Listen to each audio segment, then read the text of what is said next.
વડોદરા શહેર Waghodia sports complex ખાતે Khel Mahakumbh specially disable બાળકોના રમતોનો પ્રારંભ સમાજ દ્વારા દિવ્યાંગોને એક દયાની ભાવના સાથે જોવામાં આવે છે। સમાજ દ્વારા દિવ્યાંગ બાળકો વ્યક્તિઓને જરૂરિયાતની ચીજવસ્તુઓ આપી તેમને આપ્યાનો સંતોષ થતો રહે છે, પરંતુ તેઓમાં રહેલી શક્તિને ઉજાગર કરવા અને તેનું સામાજિકકરણ કરવાના ઉમદા હેતુથી વાઘોડિયા સ્પોર્ટ્સ કોમ્પ્લેક્સ ખાતે સ્પેશિયલી ડિસેબલ બાળકો માટે રમતોનું આયોજન કરવામાં આવ્યું હતું, જેમાં મોટી સંખ્યામાં ડિસેબલ બાળકોએ ભાગ લીધો હતો। આ રમતમાં મૂકબધિર, બ્લાઇન્ડ, હેન્ડીકેપ જેવા ડિસેબલ બાળકો રમતમાં ભાગ લેનાર છે। આ રમત 6 ફેબ્રુઆરી 2024થી 11 ફેબ્રુઆરી 2024 સુધી ચાલનાર છે।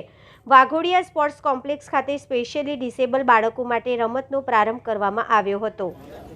જે સ્પોર્ટ્સ ઓથોરિટી ઓફ ગુજરાત દ્વારા ખેલ મહાકુંભ 2.0 સ્પેશિયલ બાળકોની સ્પર્ધાઓ શરૂ થઈ છે।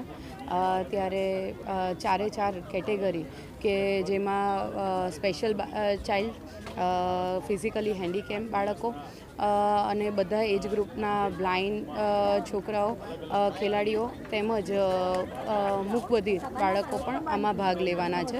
આવનારા 11 તારીખ સુધી આ સ્પર્ધાનું આયોજન વાઘોડિયા રોડ સ્પોર્ટ્સ કોમ્પ્લેક્સ ખાતે થનાર છે।